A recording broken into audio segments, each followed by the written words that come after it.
All right, so the question this roundtable takes up is not simply what the conference has been, but how BCRW has been built, defended, and remade over time, and what that history can teach us now. And so the accomplishments of the 7 people at this table are, it's not a table, it was going to be a table, it's chairs. They're far too numerous to recount, and so I'm going to introduce them briefly in relation to the center's history. Catharine Stimpson, Dean Emerita of the Graduate School of Arts and Science at NYU, was acting director of the Women's Center in 1971 when it was founded. She was a professor of English at Barnard for 9 years, where she also launched the journal Science. Temma Kaplan,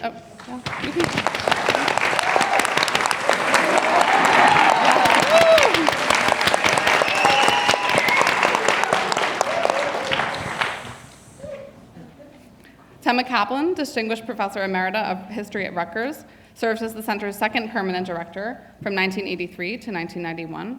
A historian of Latin America, Kaplan positioned BCRW within transnational, feminist, and global social justice movements. Among her many well-regarded books are Crazy for Democracy, Women in Grassroots Movements, and Democracy, A World History.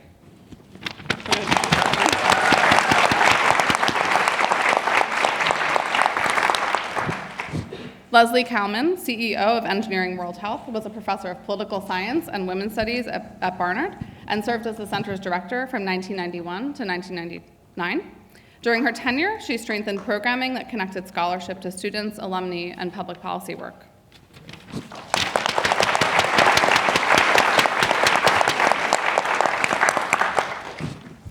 Janet Jakobsen is Claire Tao Professor of WGSS and served as Director of BCRW from 2000 to 2015, and then again with Premilla Nadasen as co-director from 2022 to 2024.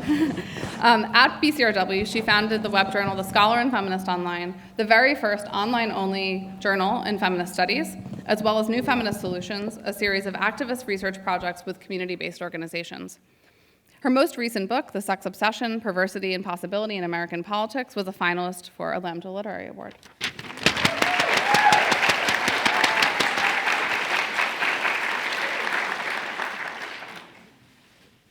Elizabeth Castelli, professor of religion at Barnard, directed BCRW from 2018 to 2022, guiding it through the COVID-19 pandemic while deepening its commitments to public scholarship and community collaboration.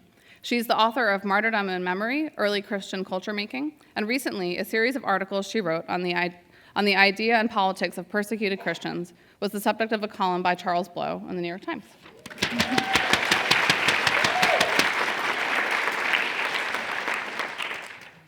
Premilla Nadasen, Anne Whitney Olin Professor of History at Barnard, directed BCRW from 2022 to December 2024, a historian of labor, grassroots organizing, and the political visions of poor and working-class women of color.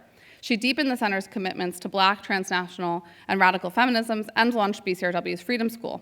She is the author of 3 award-winning books, the most recent of which is Care, The Highest Stage of Capitalism.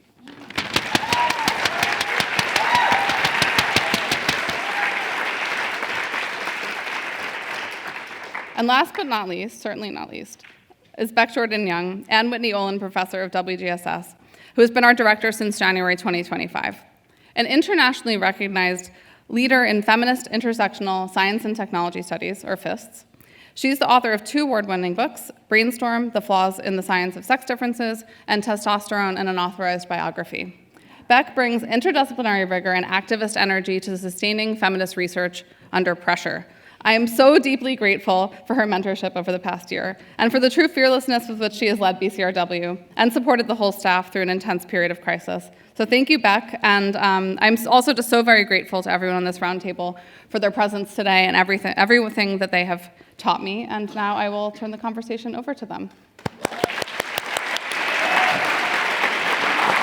I have to say, there's so much to say. There are so many memories.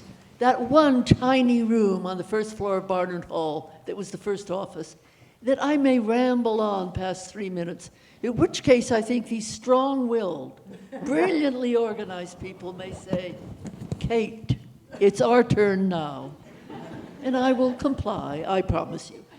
First, I really want to thank the organizers. What a brilliant job they've done. Brilliant job. And behind us, looming over us, are our signers, and thank you very much for your work and calisthenics. And I'm very grateful, as I think everybody in this room is, very grateful that we have been brought together as a moment of crisis that will also show our resolve, our absolute, steely, organized resolve. Now, forgive me, in the beginning, I think I just stole those lines. Now, in the beginning, things were slightly different.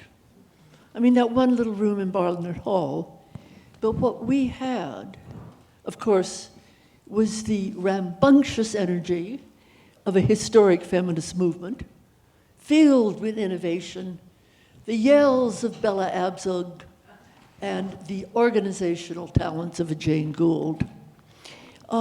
We also had, and this is really important, a prevailing national belief in higher education, a belief that has been corrupted by the gentlemen and ladies currently in Washington. And we had the civil rights movement. The civil rights movement, which did not culminate, but certainly was a high point in the Civil Rights Act of 1964, from which so much else sprang.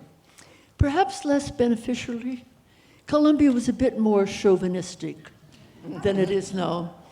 And when I was acting director, we tried to form the Barnard Lawyers Guild Committee, a group of graduates from Barnard who were lawyers that might work on cases. And wouldn't they be helpful today? It didn't work, but to raise money, I organized something called a panel on male chauvinism at Columbia.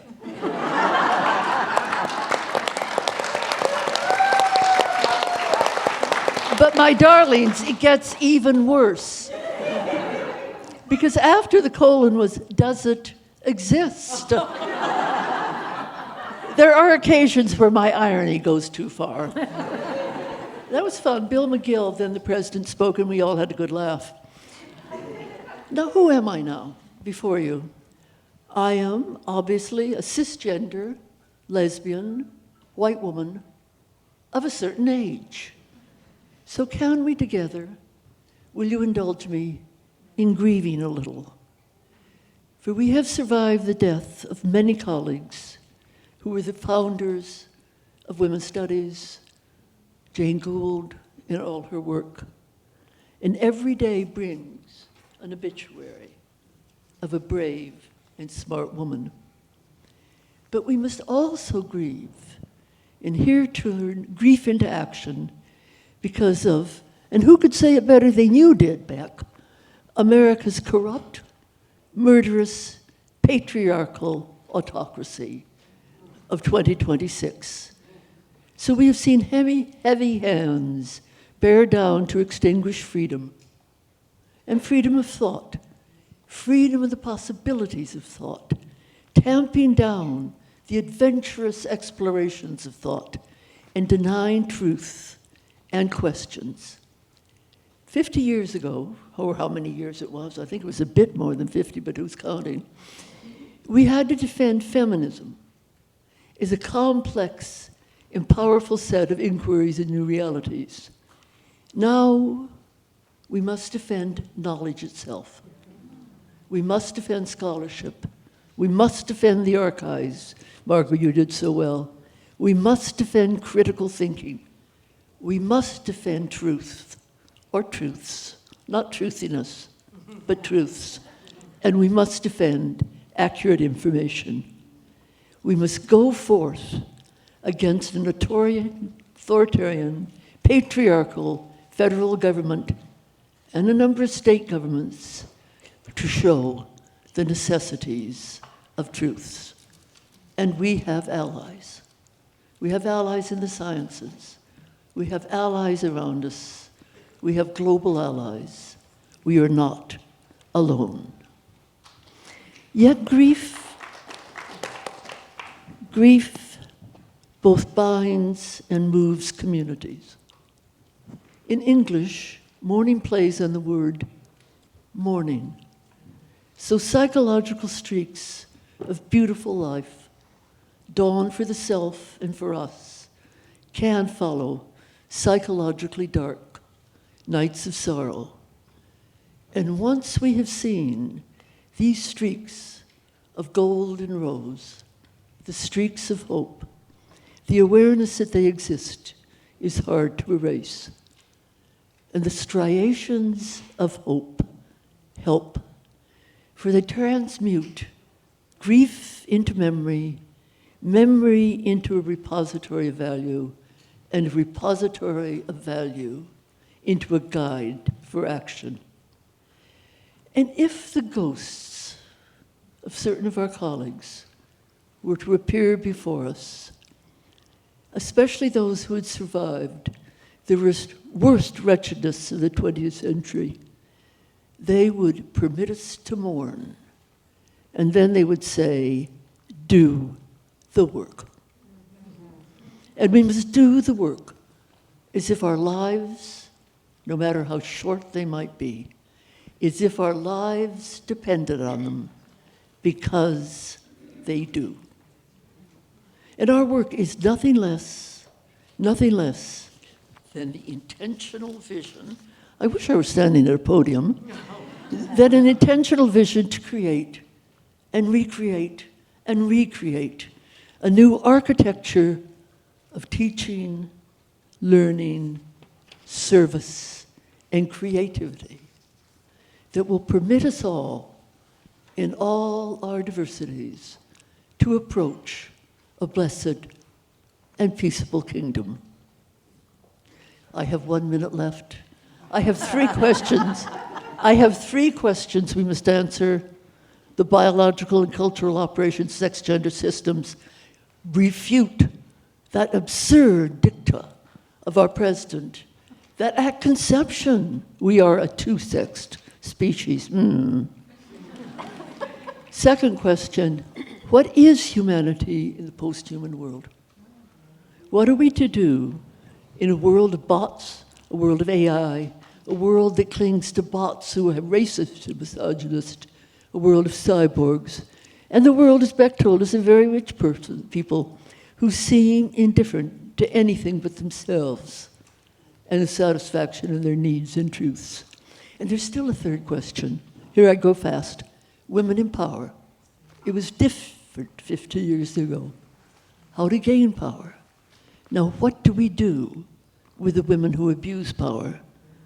Do I think of the smiling Pam Bondi and the smirking Christine Holmes? What are they doing and why? All right, Women, the Longest Revolution. That 66 article by Juliet Mitchell. It is the longest revolution.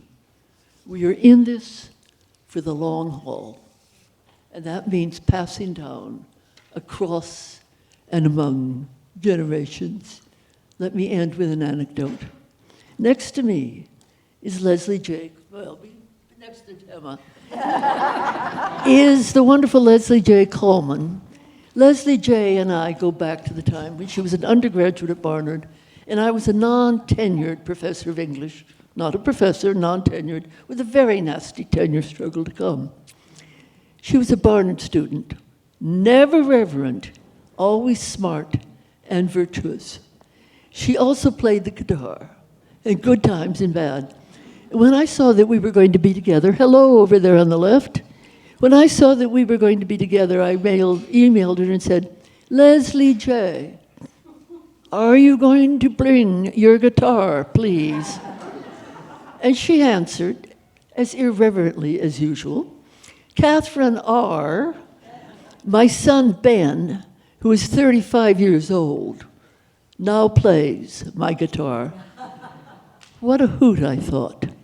Leslie has passed her music down through a generation. From the beginning, this message, do the work, sing the songs. Do the work, sing the songs. Thank you again for bringing us together.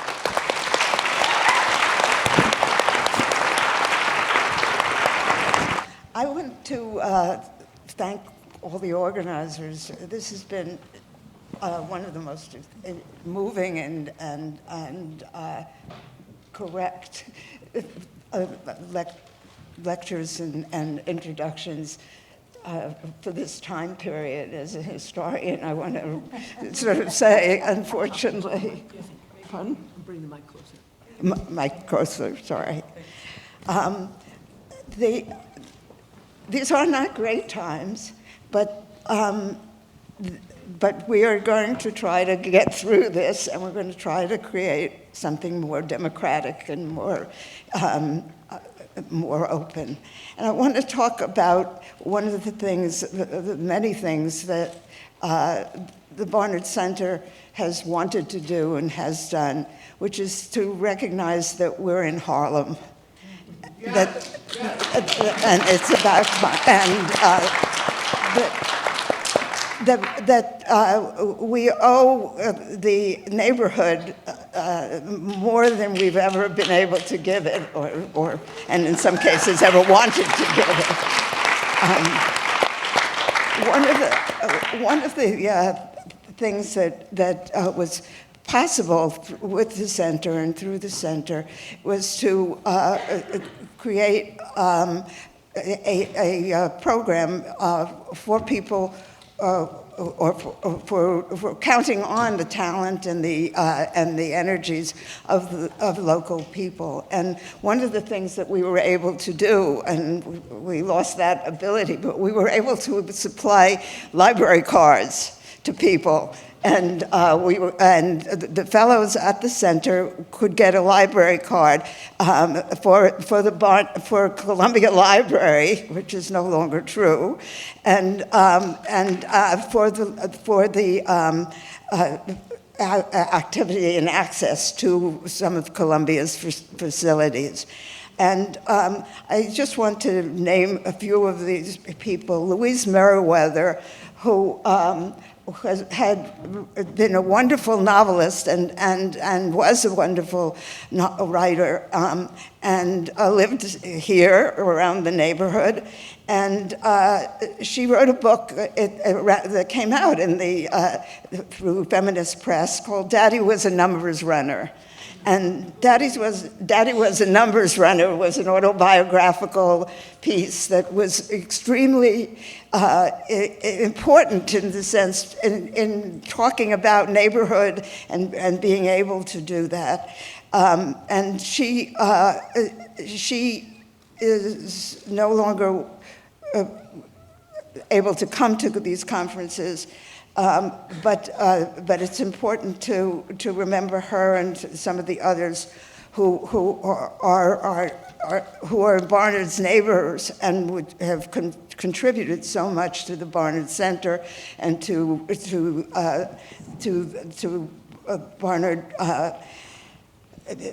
Barnard people.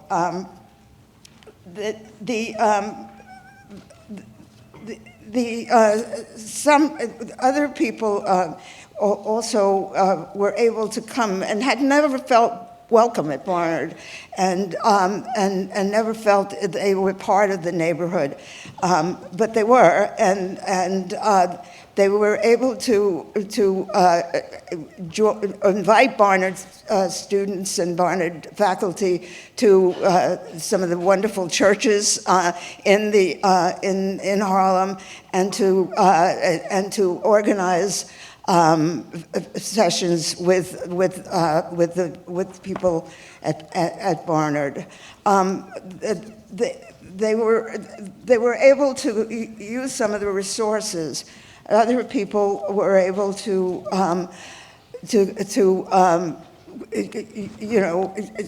take some students for independent studies and to teach them what they knew and what was an important part of the culture of Barnard and the neighborhood that Barnard is in. The sessions of I'm sorry, I'm crying because it's a very warming thing, and I'm sorry, but in any case, the interviews that we were able to establish at the time were extremely important for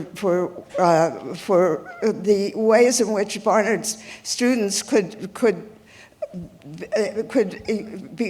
be proud of their own heritage and also take part in the neighborhood and be part of the neighborhood as it goes. I can go on for a long time about this, but I think I've said enough. Thank you.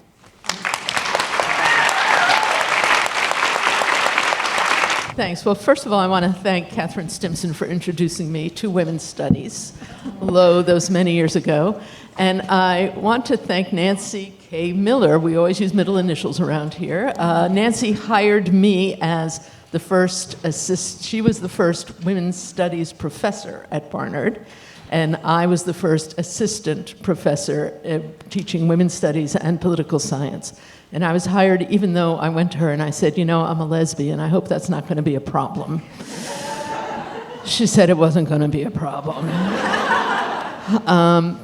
I want to take you back to the early 1990s, which was when I became director of the Women's Center. It was a very different time. So 1991, we were treated to watching Anita Hill testify before the Senate Judiciary Committee and being ignored at best, and watching Clarence Thomas become a sitting Supreme Court justice from which we continue to suffer 35 years later. But that horrible set of events created a backlash. And in the election of 1992, more women were elected to the Senate, the US Senate, than ever before. More than 50% more women were elected to the House of Representatives than ever before. There were women like Dianne Feinstein and Patty Murray who were elected to the Senate. Carol Moseley Braun, the first African-American woman elected to the Senate. And the media declared it the year of the woman. It was not nearly enough, but it was definitely progress. And Bill Clinton and Al Gore were in the White House, and at the time we thought that was a good thing. And indeed, the next year, Clinton did a bunch of horrible things, but he also nominated Ruth Bader Ginsburg to the Supreme Court. So I saw this as a time of optimism, a time of change, a time where you could teach, you could show that political activism had some good results, that if you became an activist, if you worked at it, you could make changes. I wanted to be a proselytizer for feminism. I wanted to open up the Women's Center to a broader audience, including particularly targeting undergraduate students at Barnard for a couple of reasons. One, that was really where my heart lay, in being an undergraduate teacher. And also, frankly, because Barnard was paying the bills, and I wanted Barnard to get a sense that their money was serving Barnard students. And so I was a shameless huckster for feminism. I wanted to bring in popular people who would draw an audience, who would open up a new way of thinking to many students. People like Faye Waddleton, who was the incredibly impressive head of Planned Parenthood. I brought from Egypt Nawal El-Sadwi, who had been imprisoned for a number of years for her activism. A wonderful novelist from Ghana named Ama Ata Aidu, who I think many people have not heard of even to this day, who was also a real activist in West African women's movements. I brought artists to campus like Gish Jen, like Amy Tan. Amy Tan brought 1,000 people. We had to give out free tickets. and squeezed everybody into the gymnasium. Didn't have great acoustics, but they fit. I got Anna DeVere Smith to come and do her one-woman show, which you had to pay money for downtown, but here on the Barnard campus, it was free to those who attended. And I think my personal all-time favorite, speaking of guitars, was I invited Mary Travers of Peter, Paul, and Mary to talk about the influence of folk music and social change. Folk music as an instrument of social change. And to my surprise, it turned out I was the only person who had ever asked Mary Travers to speak. She was supposed to be the silent, sultry, sexy blonde who did not speak while the boys spoke. And it turned out she was absolutely brilliant.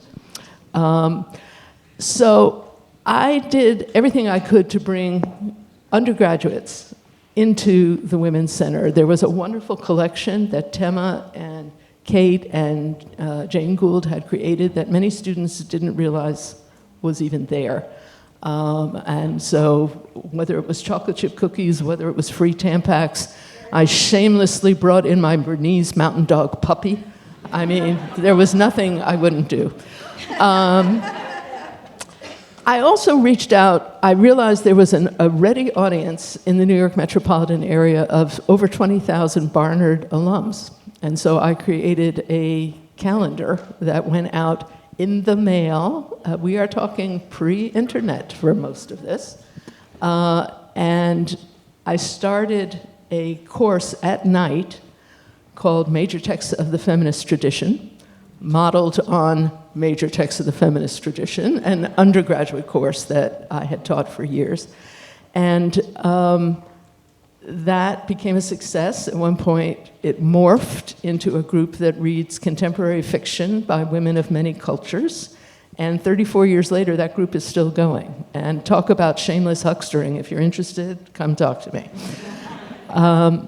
But so that was my legacy. I would tell speakers and artists who came, I said, you're going to be speaking to an audience of non-experts. They are not necessarily the converted. They may be the agnostics. They may be the merely curious. Speak to them in a language that they can understand. And so that was my goal as director.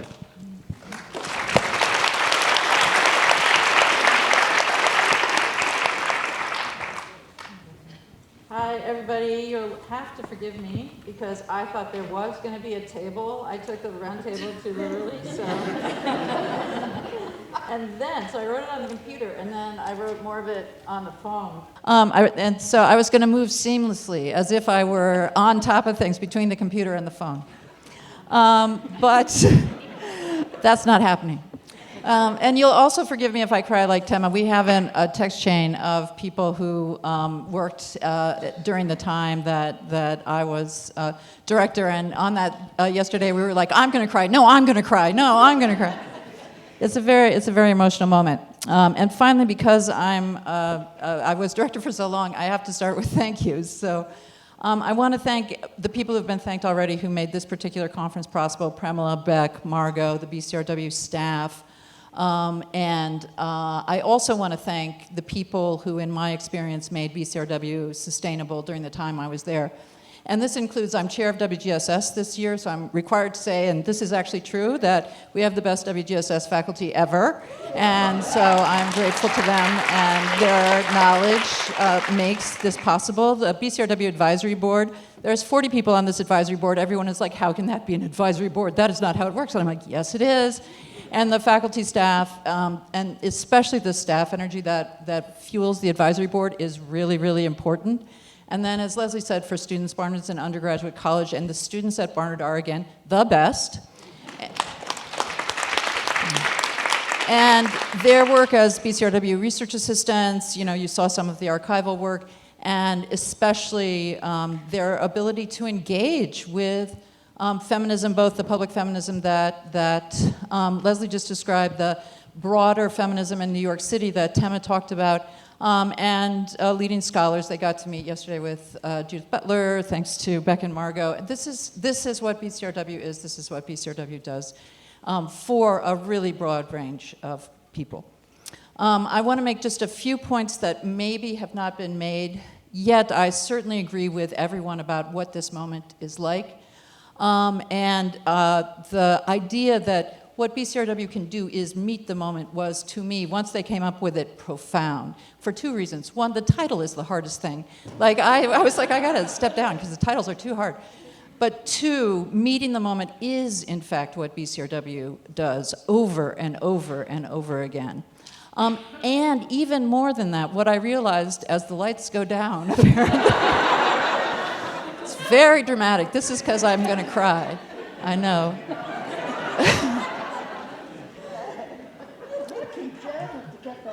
I know. Thank you.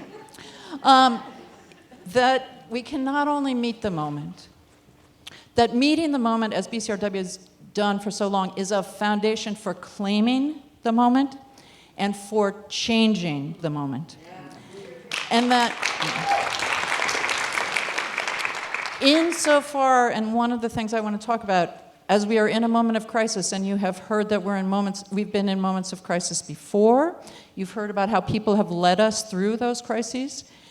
We need to think about this moment as one where we can create openings in the walls that have been set up in this moment and widen those openings and walk through them.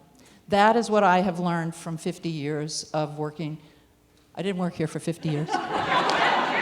Of the Scholar and Feminist Conference. Thank you. See, I'm trying to do this without looking at my notes, because that would be even more awkward. All right, so to talk just momentarily about my time as director and what it tells us about this particular moment. I came to BCRW in 2000 from the University of Arizona. It was kind of a dramatic choice because I was a tenured associate professor and I gave up tenure in order to take this job. Arizona is a Research One institution. It had its long-standing women's studies program and a big research center, the Southwest Institute for Research on Women. But I thought, in my then youth, that BCRW was a better job. And the reason I thought this is because of the tradition of the scholar and feminist. Because I had been an organizer as a younger person, and the connection between scholarship and feminism was, to me, the pathway to the wider world that I had longed for as an even younger person growing up in Iowa. Yes, that's where I grew up. That's why I live here now. And that broader world was offered by this small center in a small room, I love that old office, in a small college, because of the commitments politically to scholarship and feminism being connected. And you've heard about this already. You've heard about engagement with New York City and all the collaborators that we work with. You've heard about transnational feminism that Temma started and that was led by Catharine Sammy and Tammy Navarro, and that you'll hear about tomorrow with Manajay Maradian. You've heard about social justice, intersectional feminism that Tina started and that she didn't start the tagline. Again, the titles are the hardest. That you'll hear about again tomorrow. You know, you will hear about the ways in which BCRW has repeatedly gone from this small college to a broader world. And one of the things I realized about this particular moment in relation to that choice is that what I was told when I came, literally a member of the administration of Barnard College told me, BCRW is the radical arm of feminism at Barnard. I did my best. And then what happened was all kinds of things that these people did, including BCRW itself, got taken up by the larger college. That it wasn't just that we served people who are here now, it was that we performed fundamental work that made possible things that are valuable, while also holding open the values of higher education in a liberal arts context. And I will say that is one of the things that makes BCRW better than what my job was like at Arizona, which is that the liberal arts opens intersectionality, it opens critical thinking in particular ways. And so that broader sense of what higher education is now being treated as anomalous. And instead, and I get this term from, I was trying to figure out how to talk about this, and last weekend I got to go to a workshop with Evren Savci, and who's a very good host, by the way. And Evren was talking about enclosure, the idea of enclosure, of the political economic concept of enclosure, as a way to think more broadly about social relations. And it illuminated so much for me. It illuminated the ways in which, obviously, the campus is closed in ways that violate what Temma was talking about. It illuminates the enclosure of ideas and of higher education itself, in an idea that what higher education is for is not what I sought, which is access to a broader world in which I could engage on behalf of justice. No, not that. It is simply for young people to get access to more and more exclusive spaces that are smaller and smaller and that actively exclude many, many people. Higher education is itself, the resources of it are not seen as public goods that could be given to the neighborhood, to the broader world, or anything like that. It, in fact, is simply a set of resources that are to be contained within the boundaries of the college that are now set so strongly, right? We could think about all of these things differently. And one of the things that working with all of these people has enabled me to do is to be able to sustain that vision through, I now have to type again. Again, enclosure. I can't get into my own computer without, of course, signing in. All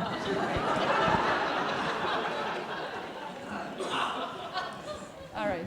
So I'm going to conclude. I wanted to conclude by reading some actual words. These are from Words People. My strength is getting things to happen. I write words, but I'm not a words person. And I was going to finish with the words of both my beloved Christina Crosby, who was with me the whole time, that I worked at BCRW and with the staff, almost as importantly, like I would come downstairs, she would just be hanging out with them for hours. And with June Jordan, who came back many times, despite the fact that when she was at Barnard, it did not offer her the broad education that she sought. Her first talk here, which was the first Reed lecture with Alice Walker, is called Notes of a Barnard Dropout. And about that, she says that, I put the citation after the words. That's a mistake. Nothing that I learned here lessened my feeling of pain or confusion and bitterness as related to my origins, my street, my family, my friends. Nothing showed me how I might try to alter the political and economic realities underlying our black condition in white America. Nonetheless, she came back to give that lecture in '75, and then most importantly, for thinking about this particular moment, is she came back for the 30th anniversary of the center itself. And we had 500 people in the gym for dinner. Many of you were there. It was fabulous. Temma and Leslie both spoke. And she gave a talk. This is right after 9/11 in the fall. And she gave a talk called Some of Us Did Not Die, which is published in her posthumous collection of essays. And in this she writes, the confrontation with heavyweight intolerance in which social systems set against differences among us, differences characterized by those most powerful. These differences are characterized as deviant or pathological or blasphemous or beneath contempt. That confrontation carried me through our civil rights revolution and our resistance to the war in Vietnam, and then into the realm of gender and sexuality politics. And those strivings in aggregate called me from Brooklyn to Mississippi to South Africa to Nicaragua to Israel to Palestine to Lebanon to Northern Ireland.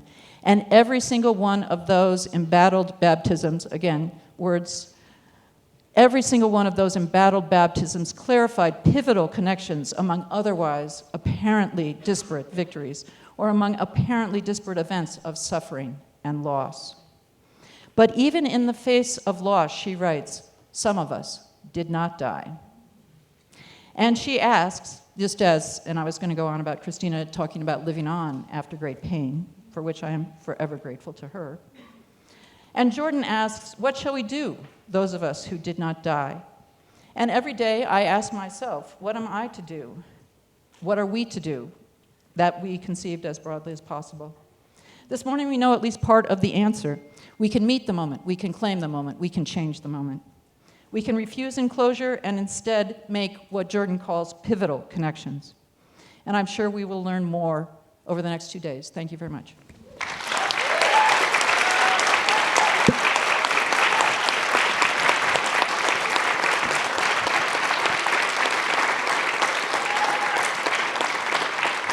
And I didn't even have to look at my phone. I have too many microphones here, and it is really difficult to follow Janet Jakobsen on a round table, but I'm going to do my best. I am really delighted to be here this morning. I want to thank everybody at BCRW for making this thing happen. It's just amazing.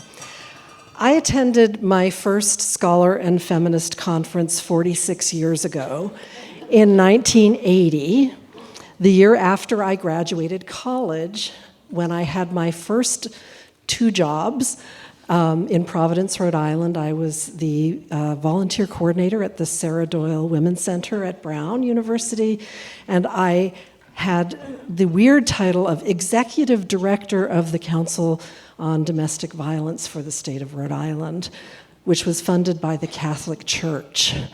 So ask me over reception drinks about that experience. So I was a young baby feminist turning up at the Scholar and Feminist in 1980.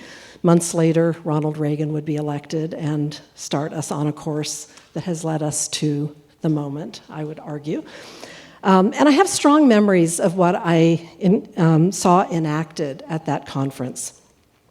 The then radical proposition that feminist knowledge production was not limited to scholars at solitary work in their studies, researchers at their lab benches and in their archives, and students laboring away in their library carrels.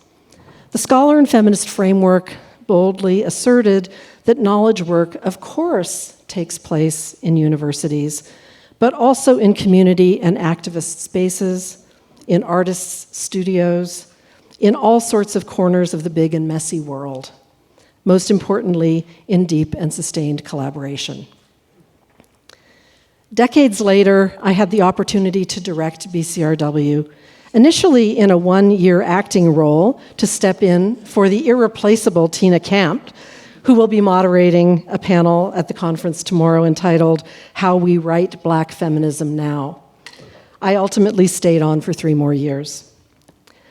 This period of BCRW's history emphasized experimentation, collaboration, and a commitment to sustaining and growing spaces for interdisciplinary intellectual inquiry, effective action in the world shaped by a feminist social justice vision, and the building of relationships that connected Barnard College to a much bigger world.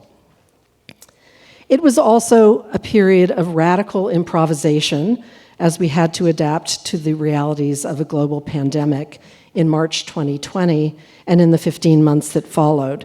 And I think Hope Decter in particular is still recovering from that experience because Hope led us into the online world that caused our audience to grow and flourish, but I'm sure took time off of Hope's time here and certainly added gray hair. In those years, we organized Scholar and Feminist conferences on the politics and ethics of the archive, on climate crisis and climate justice, on the politics of art, each one assembling theorists and practitioners, scholars and activists, cultural workers of all sorts, to challenge received wisdoms and to unsettle them with shifted perspectives, newly excavated empirical evidence, and new idioms for expression and argument. It was during those years that BCRW, building on earlier work that's already been described here, doubled down on relationships between Barnard faculty and students on the one hand, and the more expansive communities of New York City and beyond on the other.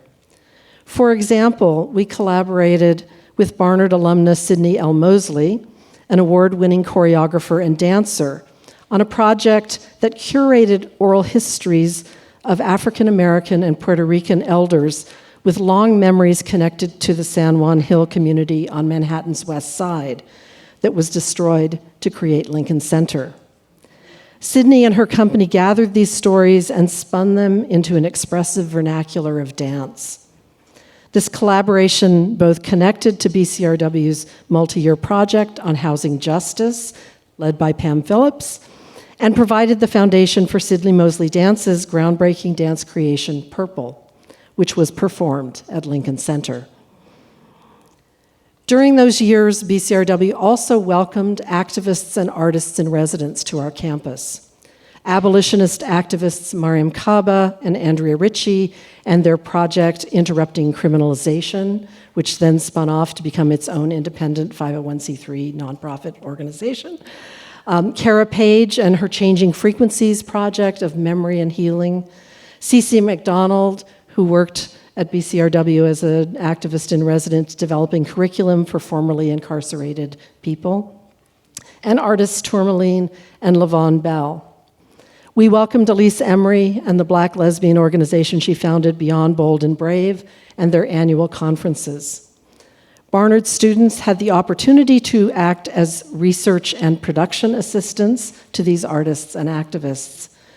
We welcomed to our campus their convenings, their workshops, their creative projects, and the college community was enriched by the presence of these knowledge workers and their expansive visions. We built connections to New York City-based cultural institutions, from Word Up Community Bookshop, which is represented upstairs and which is a wonderful Washington Heights organization, to Quayle Journal and its annual Colors of Children's Literature Conference, which we co-sponsored and hosted several times here on campus. We collaborated with colleagues at the Public Theater to create the inaugural Entezake Shange Playwriting Fellowship. All of these collaborations imagined a Barnard open to the city and to the world, a vision that feels, to many of us here today, blurred and foreshortened in the current moment. There's much more to say, but I know I only have so much time. So let me close by noting that in my day job, among my various scholarly interests, I study late ancient Christian ascetics and monastics. You laugh. How dare you? These were people who withdrew from the world in order to transform and transcend it. They lived enclosed lives. They grounded their practice in a theological vision of radical alterity. You might be wondering why on earth I would invoke these distant people here. But here's my pitch. For all their difference from 21st century feminist academics, these ancient renunciants were consummate cultural critics, and they cultivated a robust vision of a world transformed, seeking to bring it into being through the creation of alternative institutions and daily efforts of ascesis, that is, discipline or practice. In my view, there are illuminating overlaps to consider here. The radical intervention of feminism in theory and in activism is its capacity to imagine and envision the world otherwise, and then to build the theoretical and material infrastructures for that other world, while simultaneously engaging in the daily practice, a kind of ascesis, I would argue, of already living in that re-envisioned reality. We can learn from both versions of radical alterity. The scholars and activists and practitioners and artists who are part of BCRW's rich history have gifted us with blueprints and choreographies and graphic visions of other possible worlds and the models of practice and ascesis to get there. It is a privilege to have worked alongside them. Thank you.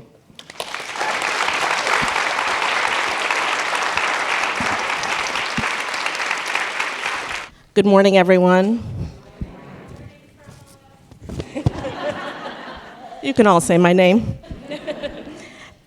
I just want to say thanks to everyone at BCRW who helped organize this conference today. I'm going to try to stay within my time, but one good thing is I'm at the end very far away from Beck, so it's going to be hard for her to pass notes, and I might have some collaborators in the middle there. It's wonderful to see all my colleagues, to be here with my co-panelists. Part of what drew me to direct the center was its dual commitment to anti-racist feminist social justice and rigorous intellectual production that was the legacy of the previous directors. So I am deeply grateful to all of them for making BCRW what it was. And a very special thanks to Beck for your leadership and your courage over the past year. I know it's taken a toll on you, and thank you very much for everything you've done.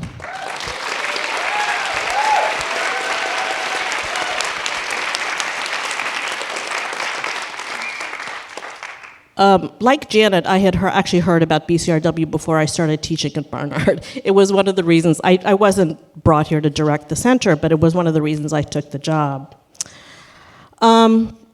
So feminism is contested. It's contested at Barnard, at BCRW, and in the wider world. This contestation doesn't happen on a level playing field or in presumably neutral academic discourse. It is one defined by relations of power.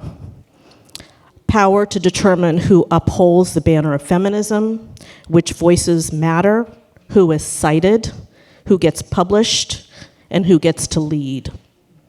When power is wielded, some forms of feminism are excluded or silenced, and others are uplifted. Although the meaning of feminism, gender, and racial justice has always been debated, attacks ramped up over the past 5 or 6 years, pointedly directed at Black studies, intersectionality, gender, and trans studies. 3 years ago, I attended the conference of the Association for the Study of African American Life and History in Jacksonville, Florida. This was shortly after the passage of Florida's anti-woke legislation, which placed limitations on discussions of race and gender in the classrooms. Professors and students were being surveilled, disciplined, fired without cause by unaccountable university administrators who were also changing tenure and review processes, weakening academic freedom and labor rights. It confirmed the decision we made that year to organize our 50th conference on academic freedom. Little did I know that Florida was coming to Barnard. Barnard has a complicated history around the meaning of feminism and the politics of race. Most famously, June Jordan, who Janet has cited, wrote about her experiences of racism and alienation at this institution. We know the segregation that Zora Neale Hurston experienced. At critical moments, Barnard has wielded its power to enforce a particular version of feminism. The 1982 conference, which has been discussed, is one example. The firing of Temma and the staff in 1991, another. And Ruth Farmer was one of those staff members who was fired in 1991. And she wrote about her experiences here, wrote about the quote-unquote silencing mechanisms that were deployed when she served as associate director. I want to thank Kim Hall for sharing Ruth's article with me. In some ways, we have moved beyond that. If you examine the PR literature for Barnard today, it is one of racial diversity, of community engagement, of acceptance of a range of gender expressions. But inclusion and representation have come without any real power. Only a small number of women of color have worked at BCRW, and many of us have faced challenges and never received the support that would enable us to simply do our jobs. In fact, the college has made our jobs harder. So rules, procedures, and process have become a method of enacting differential treatment and marginalizing certain individuals. A similar approach was used in the illegitimate and unjust disciplining of students, which exposed the hypocrisy of this institution's presumed commitment to care for its students. This use of power curtails academic freedom and has real implications for our conception of feminism and our exercise of academic freedom. As director, I planned a 40th anniversary commemoration of the Barnard and Columbia anti-apartheid divestment movement. The college wouldn't approve the room reservation. It took an enormous amount of labor to understand the holdup. The provost's office was reviewing procedures, and this was just a few weeks before the event was to take place. Connected with this was a class I taught on the international anti-apartheid movement. And I just want to say that Temma was directing BCRW in the 1980s and had a very important line of work around apartheid in South Africa. I was a student at the time and organizing on the campus of the University of Michigan, and so Temma was a real inspiration.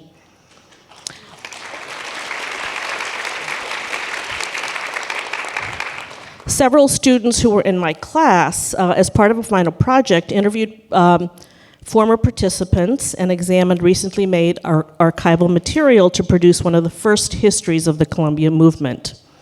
My intention was to publish it as part of BCRW's New Feminist Solutions. I had conversations with Beck about publishing the student report, but the hurdles and constraints that BCRW experienced, including the refusal to appoint Beck permanently, which signals a lack of academic freedom, led to looking outside the college for the best publishing option. It is striking to me that student learning and knowledge production could encounter these kinds of obstacles at Barnard. This is precisely the work that Barnard should be celebrating, yet the college has created fear among both students and faculty and staff. BCRW as an institution and the study of women, gender, and sexuality cannot be separated from its activist roots.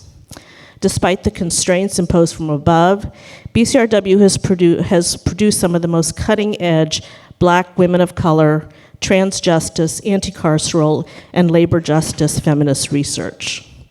Rooted in community partnerships, this work physically and metaphorically opens the campus to enrich our conceptual thinking and the experiences of our students. I am confident that the commitment to intersectional feminist scholarship and activism will carry on at BCRW and elsewhere. As feminist theorist Sarah Ahmed has written, the harder it gets, the more places you need to go. People will continue to produce scholarship, will continue the work of cultivating critical thinkers and building community with or without our institutions' backing. There is no putting this genie back in the bottle. One of the things I am most proud of is the Freedom School that I launched in 2024.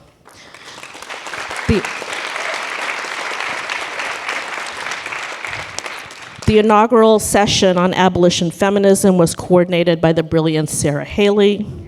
Yep. And for me, it was a model of learning, engagement, critical thinking, and scholar activism, a model of what Barnard could strive for. Thank you.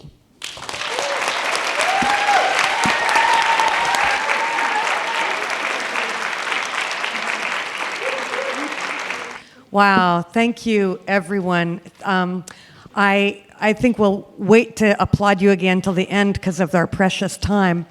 And I think if there is a burning question or comment that one of you would like to address to the other former directors, we can start with that. I know that we've asked this audience to sit with us for a very long time without speaking, so I do want to move to them pretty quickly. But are you ready to just do that? Let's do it. Okay. And one quick announcement. Please do not try to shout your question out. We have students wearing T-shirts with microphones in the back. If you have a comment, a question, please raise your hand and a microphone will come to you. It's very important for our recording and for accessibility to do that. Thank you. Thank you so much. That was fantastic. My name is Ileana Jimenez. I started as a high school English teacher for 26 years. And throughout that time, I think I'm going to cry. Throughout that time as a feminist teacher, I brought my students to multiple Scholar and Feminist conferences. And I want to thank you, Janet Jakobsen, Catharine, Sammy, and Jonas, I don't even know if she's here, for inviting me to speak on multiple plenary sessions during the Action and Education Conference back in 2015. Thank you for including a teacher. Thank you for including a feminist teacher. Thank you for inspiring feminist students, high school students, to continue with the work to meet the moment.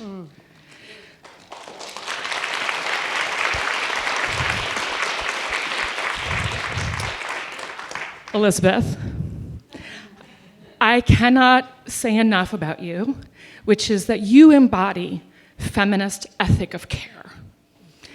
When I was a doctoral student at Teachers College, you gave me a desk at BCRW, hidden in like the activist office space, and you said, Ileana, no one's using this space. I'm gonna give you a desk. If I had not had that space, I would never have finished my dissertation, which is focused on critical feminist pedagogies, teaching Black and Latina feminisms to young people. That's what I wrote my dissertation about, which is meeting the moment in schools. How do we do this? I'm gonna keep banging this drum forever because this is what I've been doing for the last 30 years. So I wanna thank you for giving me that space, because now I'm in teacher ed, passing on what I did for 2.5 decades to the next generation of feminist teachers. I don't know if we have time for questions, but I would love, my big dream is, what would it mean for BCRW to partner with teachers? Thank you. Thank you. Great. Sarah, you had a... I'm just being quicker with the microphone, then the students can get over here. I want to just thank everyone for all of the work. It's so inspiring and has shaped so many of our paths, political and scholarly. I also want to recognize something that's not been recognized, which is Beck's boots in this moment, which have brought great joy. But I wanted to pose a question, particularly for those of you who have directed BCRW in previous decades, about a contradiction that we are living through right now, which is the attack on DEI and on gender studies, trans studies, Black studies, and all of the people associated with those studies, on the one hand, as part of an authoritarian attack, and the management of the kind of enclosure that Janet was talking about by increasingly more women, right, in these institutions. And how do we make sense of that dynamic based upon past experiences, which is really shaping, I think, what we're allowed and able to do in this moment.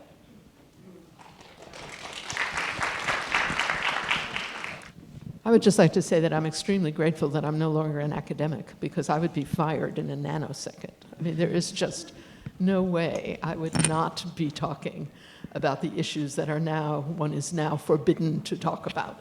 And I can just hope that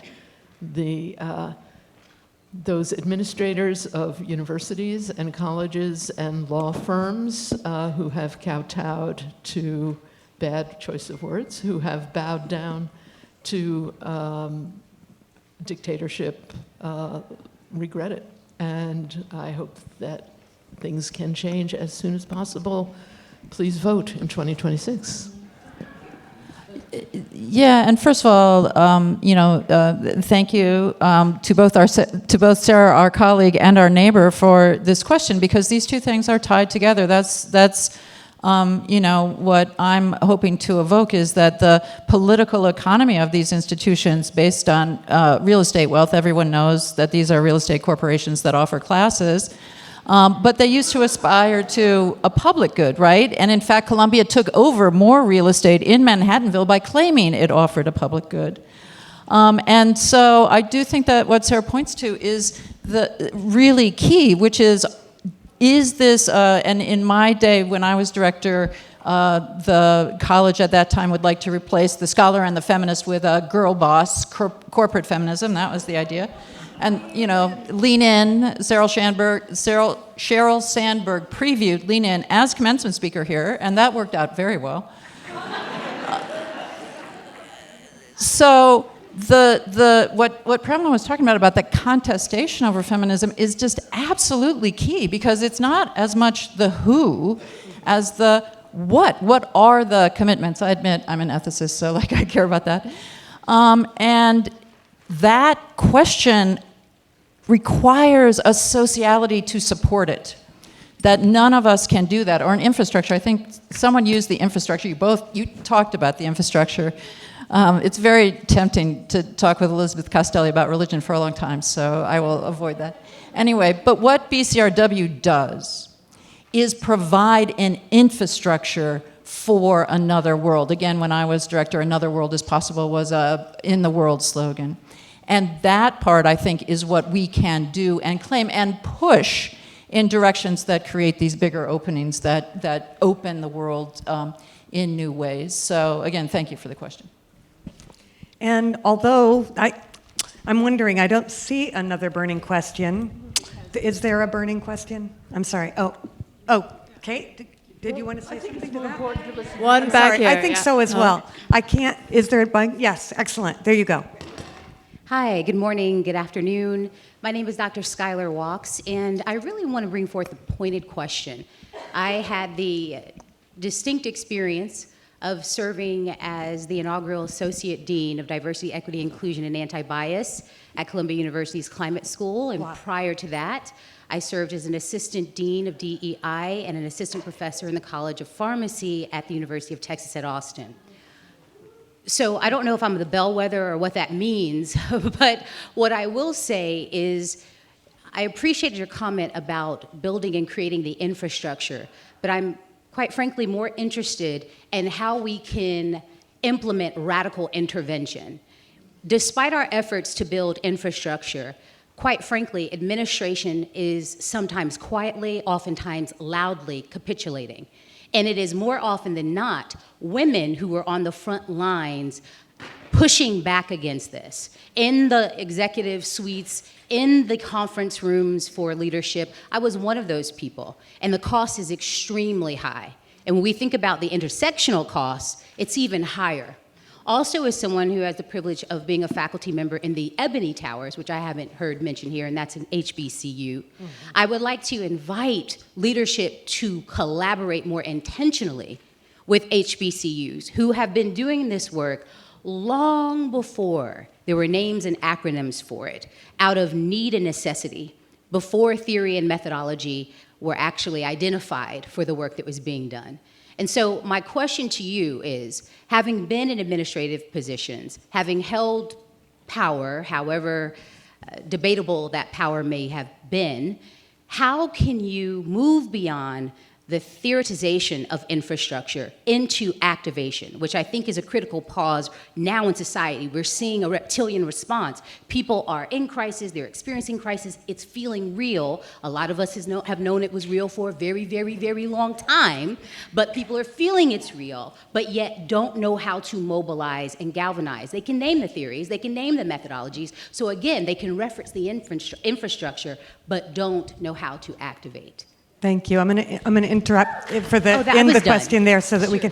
And I'm also going to note this, that our panel this afternoon is the University in and Crisis. The panel this afternoon is really going to address a great deal about the current structure and the building structures of university that have set that up. I see.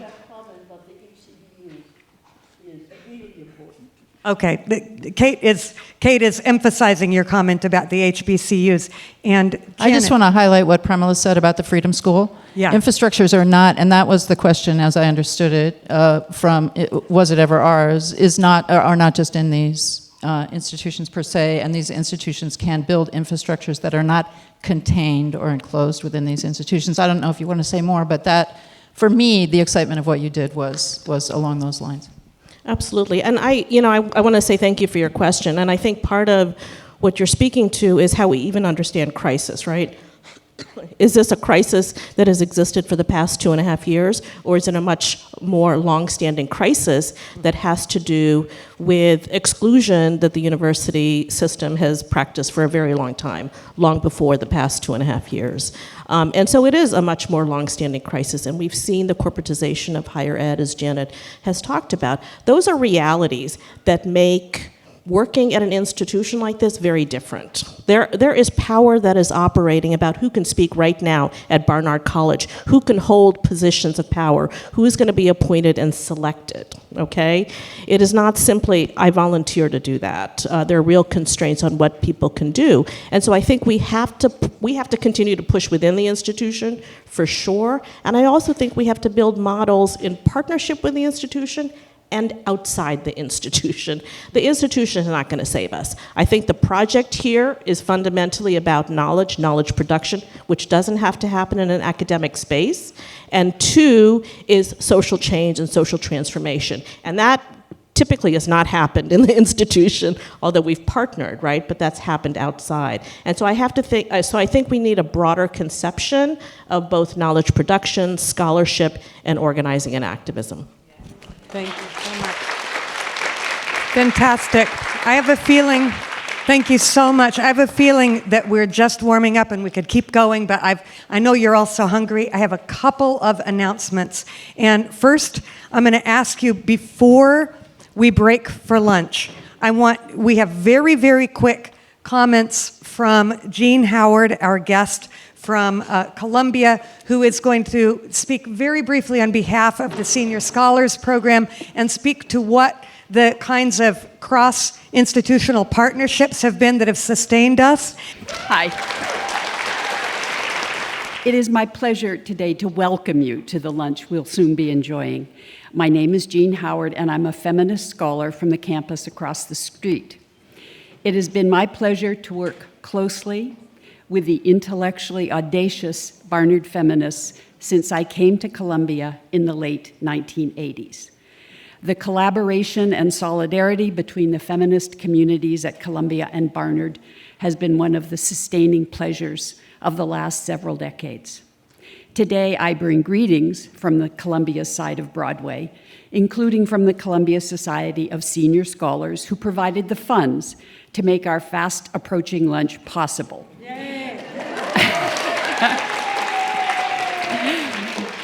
Feminists share ideas, but they also share material forms of sustenance, and we're glad to provide that today.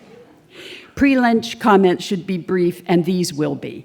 I want to say just a few words here about the invigorating mix of scholarly and activist commitments baked into the history of this conference and this community, a synergy we should especially value in the current moment. Yesterday at Columbia, a female student was abducted from her residence by ICE agents disguised as New York police and pretending to be searching for a missing child. At a hastily assembled protest rally outside the Columbia gates at noon, I saw many, many Barnard faculty to the right and to the left of me. We were drawing together, as we have so many times, to protest a monstrous injustice and to call for the dismantling of ICE as one of this regime's most horrifying instruments of oppression, and to call on our schools to do more to deter illegal action of the kind represented by these agents.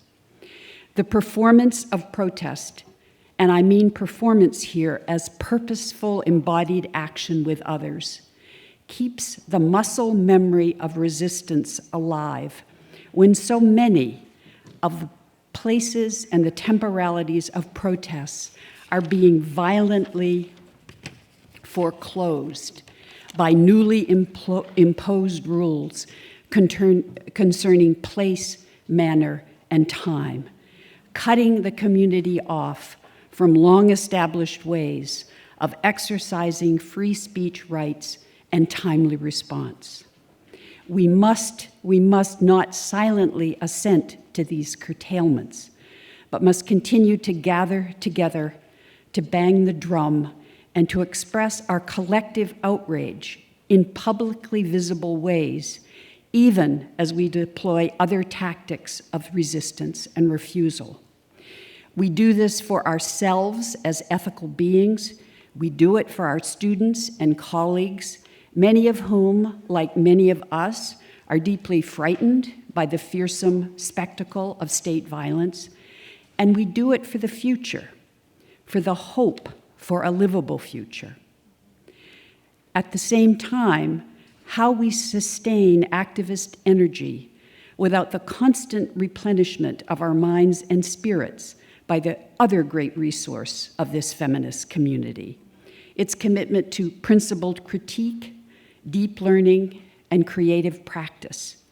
As feminists, we study the works of Hortense Spillers and Eve Sedgwick, Saidiya Hartman and Jose Munoz, Judy Butler and Sylvia Winter, the short stories of Grace Paley, the plays of Suzanne Laurie Parks, and the fiction of Zora Neale Hurston, because they teach us about the ruses of power and the modalities of resistance. They teach us that we are far from the first people to experience autocratic rule and untrammeled violence. And they teach us about the double binds and unintended but real complicities that make ethical action difficult and certainty impossible, even as action remains necessary. Deeply activist and deeply learned, the Barnard Scholar and Feminist community shows us the importance of both in meeting the moment. I am very grateful to be here today and to be immersed once again in the fruits of this wonderful and mysterious synergy. So now, on to lunch.